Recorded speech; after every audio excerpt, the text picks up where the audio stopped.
The biggest newsbreakers in NFL media can't stop talking about a potential Aaron Rodgers trade. We're getting nugget after nugget after nugget about where this could end.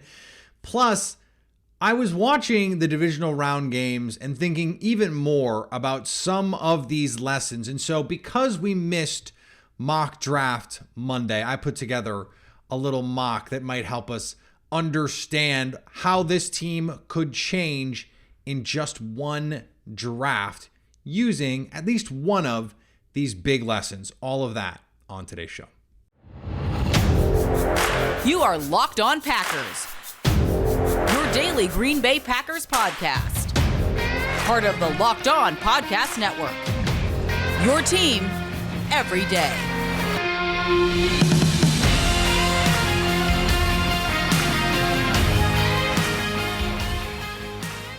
You are Locked On Packers, part of the Locked On Podcast Network, your team every day. I'm Peter Bukowski, and I cover the Packers for The Leap, a newsletter I would love for you to subscribe to. Follow me on Twitter, Peter_Bukowski. Follow the podcast on Twitter, Locked On Packers. Like us on Facebook. Subscribe to the podcast, iTunes, Spotify, Google Podcasts. Wherever you find podcasts, you will find Locked On Packers, the #1 Packers podcast on the internet, and the show for fans who know what happened. They want to know why and how.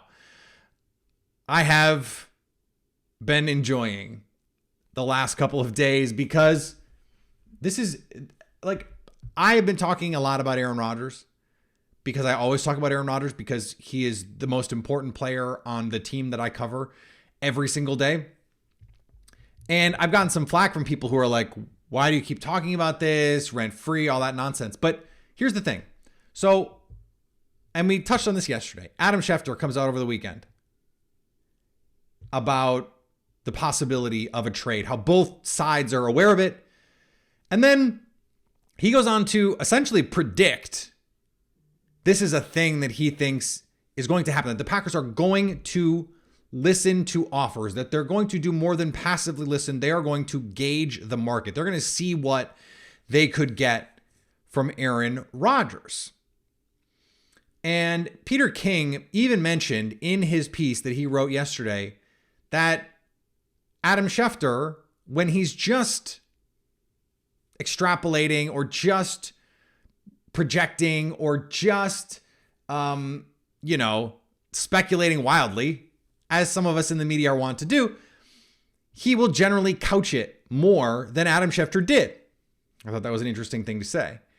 Then Rappaport goes on McAfee's show and says the money is not prohibitive, because it's not. $15 million on that new cap in year one. I think it's 35 or something close to that in year two, 30. It's not much at all. It's $100 million in cash, but on the cap, it's less than half that. And that's the important number because these owners have enough money to pay Aaron Rodgers whatever. It's then can you build the team around them? And the answer is unequivocally yes. And Rappaport says if a team gave them an offer that they thought was good, they'd probably take it. A first for sure and more probably was the way that he phrased it. Peter King took it a step further and said, could Nathaniel Hackett be going to New York? He interviewed in New York, and Woody Johnson is getting up there in age. What does he care? Here's 2 first-round picks, and you go from there. This is getting to the point now where I have reached the conclusion that we are in the when, not if stage of the Aaron Rodgers trade saga. He is going to be traded. You don't get to this point where now every major newsbreaker in the space is going, yeah, I think this could happen. Not, yes, this will happen, because we can never be there unless someone is demanding to be traded. And even when Aaron Rodgers was whatever he was doing behind the scenes in terms of the trade, he said on the record at a press conference that he told the Packers, trade me if you want to stay with Aaron, if you want Jordan Love to be the quarterback, in a year or whatever he said. If you want to go with Jordan, just trade me. Well, it sounds like the Packers might want to go with Jordan in a year. And what's really interesting is, and we've sort of hinted at this and talked around it. And I said last week that I think the only way that this split can go well for Aaron Rodgers at this point is if we reach amicable. If we reach a point where the narrative becomes, look, these two sides wanted to make it work, but ultimately they just couldn't agree on the right path moving forward. Aaron Rodgers gets to say, they didn't see it the way that I did. They wanted to go younger. They wanted to rebuild a little bit, which could just mean no Big Bob Tunyon, no Allen Lazard, no Randall Cobb, and no splashy offseason move guaranteed.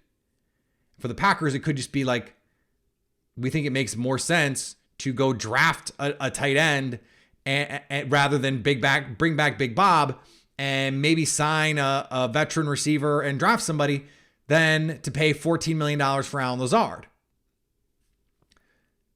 But both sides get to say, look, it just didn't work out. It's amicable. It won't be, but that can be the narrative. And each side gets to say, we were not the ones that made this happen.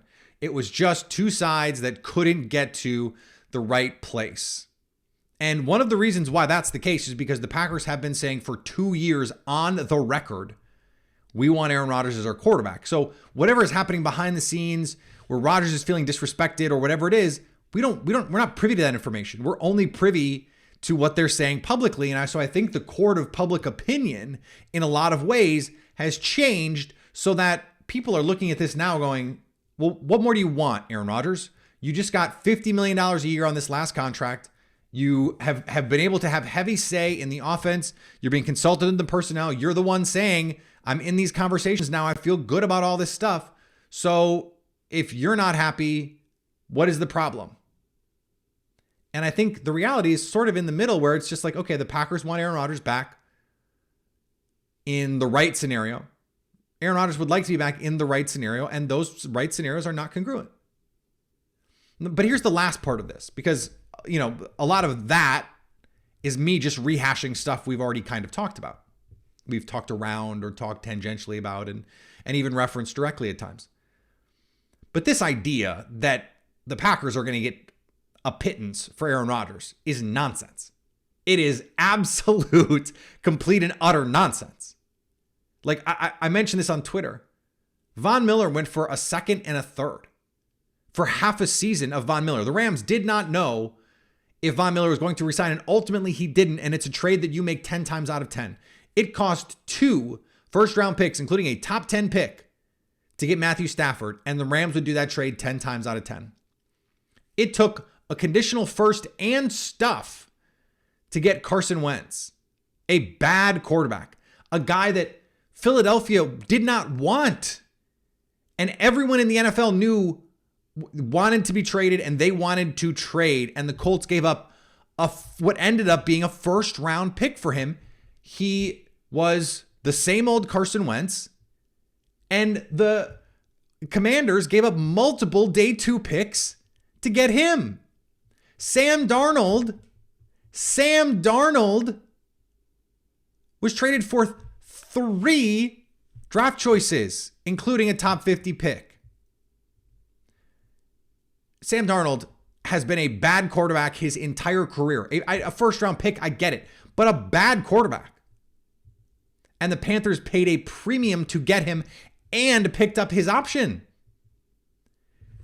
I think I will say Packer fans, because they are the only ones, and troll Viking fans, Bears fans, whatever, underestimate the value of Aaron Rodgers to the rest of the league.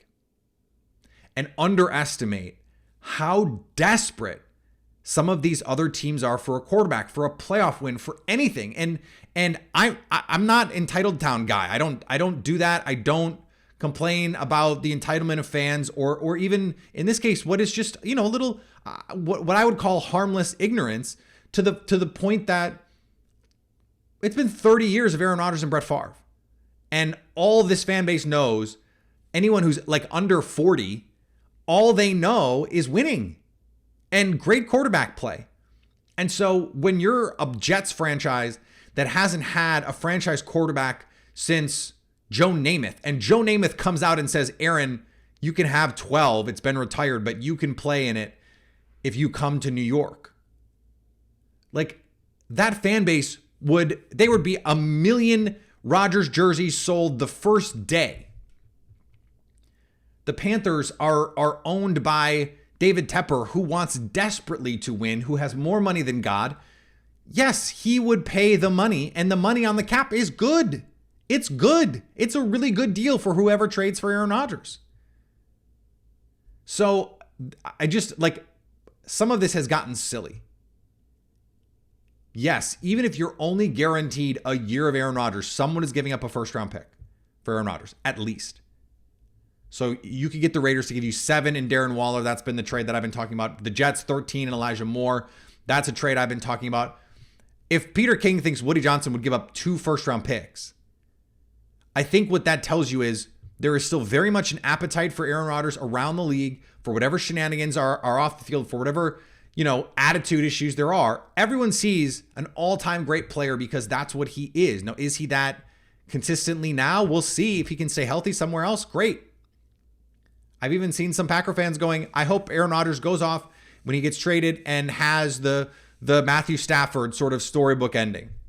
Now, it's not over, but he goes and wins a Super Bowl because he should have more than one, and he should. He couldn't get it in Green Bay, probably can't get it this year in Green Bay. And so you go from there. So this is the biggest story of the offseason. Not for the Packers. It is for the Packers too. This is the biggest story in the NFL in the offseason. It's Aaron Rodgers and Tom Brady. What are they going to do? That's the biggest story of the offseason. And so everyone is talking about it. Everyone is watching it. And that creates a little urgency. That creates a little, that press on the demand side. Because, yes, there are 2 of these guys, but one of them you're going to have to trade for. One of them you're going to have to sign outright, which means you have to compete. Whereas if you trade, that's my guy. It's done. He's here.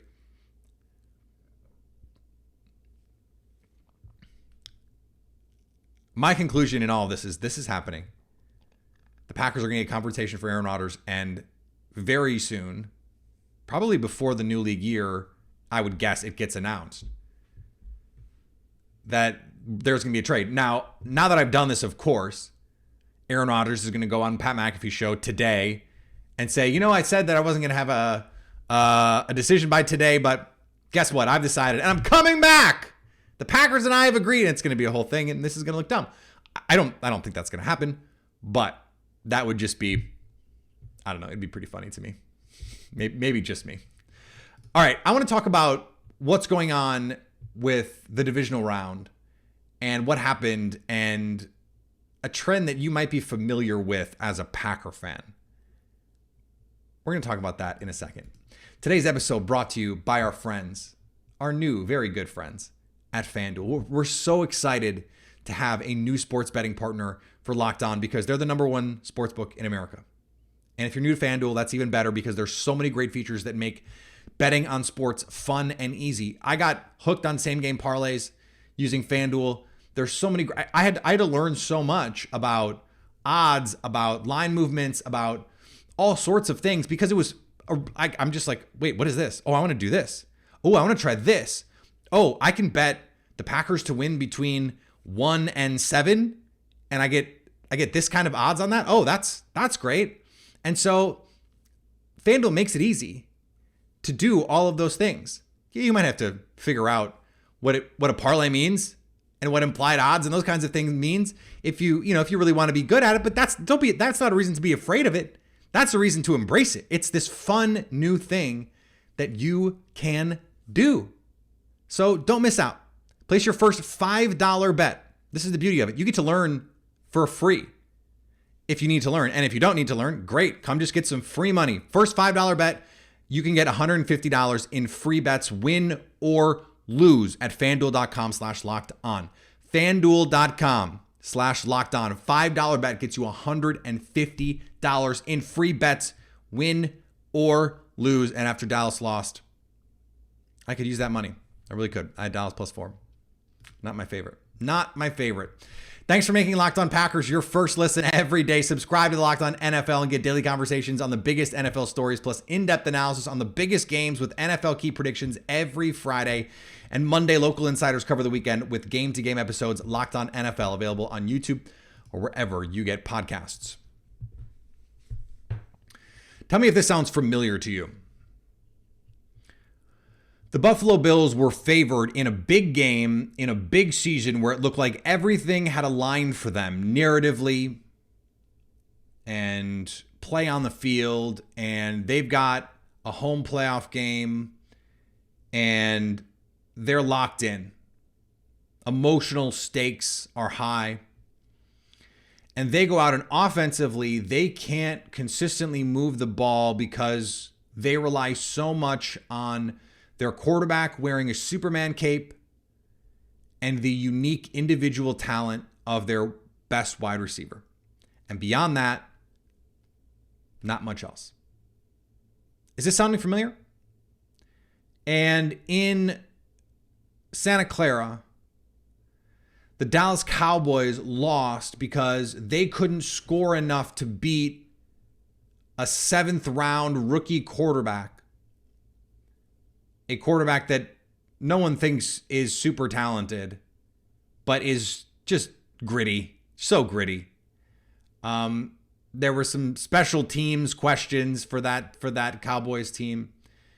And they, on offense, relied so heavily on their quarterback being great and the unique individual talents of their number one receiver and not much else. Is this sounding familiar at all to anyone? This has been the Packers for the last few seasons. Yes, the offensive numbers have looked really good, just like they did for the Bills, just like they did for the Cowboys in the regular season. And then the postseason comes around and you don't have enough because just Stephon Diggs or just CeeDee Lamb and your quarterback is not enough. Even if you get a quality defensive performance, you need to be multiple. You need to be diverse in how you can attack teams. And the Bengals, they've got Joe Mixon, they've got Samaje Perine, they've got 3 receivers who can beat you, including a 1A and a 1B receiver. You've got the 49ers where it's just like crazy what you can do lining up in 21 or 12 and play big personnel and then spread the field out and make linebackers cover Christian McCaffrey because he can run the whole route tree, and Kyle Juszczyk can run the whole route tree, and George Kittle can run the whole route tree. And then you've got Deebo Samuel and you've got Juwan Jennings. I mean, Juwan Jennings, look, he's not any more talented or less talented than someone like Allen Lazard or Romeo Doubs or some of these other guys. But because you have these other guys who can tilt the field, I didn't even mention Brandon Ayuk. There's so much you can do to stress defenses because you can't just key in on one guy. This skill position, it's not even a renaissance because it's always been understood that having more good skill position players is good. But I think what we're seeing is the limits of offenses that just have the great quarterback and the great receiver. Aaron Rodgers was the 2-time MVP. And in that first game, he lost to a future Hall of Famer because he had Mike Evans, Chris Godwin, Rob Gronkowski. Like, those are elite skill players. And so they have a bunch of them. And they all hurt the Packers in that game. Now, Marquez Valdes-Scantling had a great game in that one, and that was a big part of what happened. The Packers' defense was part of the issue there, but they still only got 26. They were one of the best defenses or one of the best offenses of the last 30 years, and they couldn't get to 30 at home. They would cruise to 30 at home most games. We know what happened in 2021. Another really good offense. They run up against a defense that was able to key in on Devontae Adams, take away some of the short underneath stuff that they wanted to use, some of those RPO looks, and the offense had nowhere to go. So that brings us to the now. I understand the defense is still a problem. The defense is still the worst thing on this team, especially the run defense. But that doesn't mean the goal of this offseason should be to fix that defense. There's been I don't want to fall into the sunk cost fallacy trap and say, well, they've put enough into it, they just need to roll with it. No, you still want to get better if you can. But I think the better way to build a team around Aaron Rodgers or Jordan Love, it doesn't matter, is to load up the skill positions. Because it's not as if the Packers have ignored the defense. And this defense, this is going to be the defense that comes back. Jair Alexander, Devondre Campbell, Kenny Clark, Russell Douglas, Preston Smith, Rashawn Gary when he gets healthy, as I said, Devontae Wyatt, Quay Walker. Everybody except really Adrian Amos is under contract. So this defense is set in terms of the players that are going to be on it. You have some adds that you can make. They need some help along the defensive front. I think they need to sign, a Jerron Reed. Maybe they just re-sign Jerron Reed and go from there. It's the offense where you need to find some more diverse playmaking. You need to find someone who can attack the middle of the field, a slot receiver who can win quickly, another running back, a tight end. They need to add some firepower to this team because you're going to get some year two improvements from Christian Watson and Romeo Doubs in all likelihood, but you can't bank on those things. And the trajectory of a player is rarely a straight line up or a diagonal line up, but it's rarely just all one direction. Usually it fits. It starts, Devontae Adams, really promising rookie season, down year two. And then all of a sudden in year three, you start to see the star. Part of that was he was healthy and was dealing with an ankle injury for much of 2015, but the Packers have to keep adding. So with that in mind, I put together a little mock draft. It's Mock Draft Tuesday. Because there were a couple names I wanted to just highlight that I think are going to be popular for the Packers and in the range where they are picking at this minute, okay? Because a lot of this is going to change. The perception is going to change. The players, of course, will not change. The draft people and especially the tape grinders are fond of saying no one has played football. So after the combine, they'll go, no one has played football. None of the guys have played football since the last time. They literally were on the field.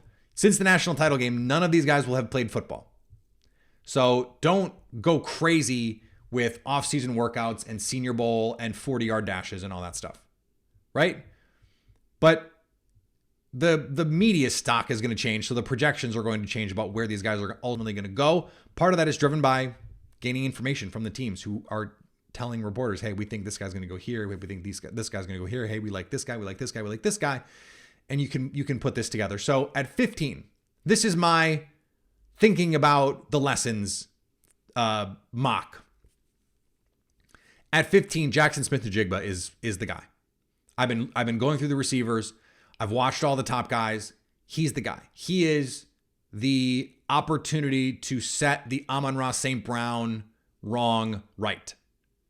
Because he can play from the slot, attack the middle of the field, attack vertically. He's not a burner. He can still get down the field. He's got terrific body control. He's tough. He'll block. He is young. Really like him. He's the one receiver that I think makes sense for Green Bay. Jordan Addison is tiny. I don't think that makes sense for Green Bay. And frankly, I don't think he makes sense at 15. And the same thing is true for Quentin Johnston from TCU. He's big enough. I think he'll be fast enough, though. I think his speed is a little overrated, honestly. I don't love that at 15, although I could see it. This is the guy. Smith-Njigba is the guy to me that makes the most sense if you're going to pick a receiver. There's a little Justin Jefferson in there of he played slot, but can he play outside? I think he can. He's got the movement skills. He would be such a great compliment to Christian Watson because Christian Watson can play that sort of Olave deep role. Now you have the middle of the field and they can play really well off each other. I really like that. At 45, I have the Mercedes Lewis clone, Darnell Washington. Now, Daniel Jeremiah just had Darnell Washington in his first round. Also had Dalton Kincaid from Utah in his first round. And so these tight ends might go earlier than we think. I think the Packers will have some option at 45 of one of these guys, I would just love the idea of going wide receiver, tight end early in the draft. Get that high end talent. Now, I'm not usually take a tight end early guy. Darnell Washington is different because, and this is why I'm not going to be Michael Mayer guy, I think, because he's not an elite athlete. And we have seen tight ends over the years just find the athlete. Jimmy Graham played. Did you know Jimmy Graham played basketball? Like Julius Thomas for that crazy stretch, former basketball player. They just like, hey, can you play? Yeah. Antonio Gates. Like these guys, find a really good athlete who can move. George Kittle was not a refined player coming out of Iowa, but he was a great athlete who played with an edge, who you knew was going to help you in the run game and had the physical tools to be a middle of the field player. He's turned into one of the best tight ends ever. Darnell Washington is 6'7". He's 280 pounds, but he moves like he's 250 pounds, 245 pounds. He is going to test like a crazy athlete. He can block right away day one in the NFL. And I just think that you can bet on that kind of upside. Very little production, but especially in a Jordan Love situation, that's when a player like that really makes sense, because in year 2, year 3, all of a sudden you might have, a crazy block your face off, but also run through your face. I almost said the Marshawn Lynch quote and then forgot we are a kid-friendly show.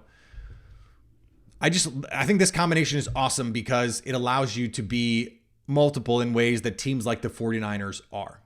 And then at 78, I have Sean Tucker, the running back from Syracuse. Call it a homer pick, but he was the 77th player on the PFF board.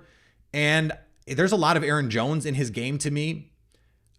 He's a different type of player though, in that I think he's a little more twitchy in short areas. I really like that. And I think the Packers are going to take a running back. I think the Packers need to. Aaron Jones, this might be his last season on the Packers, maybe 2 more seasons. It might be A.J. Dillon's last season on the Packers. This is the last year of his contract. It makes sense to draft someone and move on. Unless you want to pay 2 running backs big time money. I don't think that makes a lot of sense. Although, if you're paying Jordan Love less, maybe you can afford to do it, but you already have to make a decision on that 5th-year option. Yes, you won't be paying Jordan Love much this year, but you will be paying Aaron Rodgers dead cap hit if you trade him. So, that matters too. You don't care about the 4th round pick. It's Byron Young. I shouldn't even bother taking somebody because who cares? Do I think that's what the Packers are going to do? No. But I think there's wisdom and value in doing it that way. Because I think we've seen now, if you don't have 3, 4, 5 guys offensively, you just don't have enough. All right, we're going to finish up here, but thanks for making Locked On Packers your first listen. For your second listen, check out Locked On NFL, bringing you the local insights you love to the national spotlight with daily conversations on the biggest NFL stories. Locked On NFL, available on YouTube or wherever you get podcasts. All right, back tomorrow, more on everything going on with the Green Bay Packers. Get an interview or 2 in the rest of this week. And so it's almost conference championships time. A game that we thought the Packers might be able to be playing in, but alas, they are not. Follow me on Twitter, Peter_Bukowski. Follow the podcast on Twitter, Locked On Packers. Like us on Facebook. Subscribe to the podcast, iTunes, Spotify, Google Podcasts, wherever you find podcasts, you will find Locked On Packers. And anytime you want to come hang out with us live, you can do that on Locked On Packers YouTube page to stay Locked On Packers.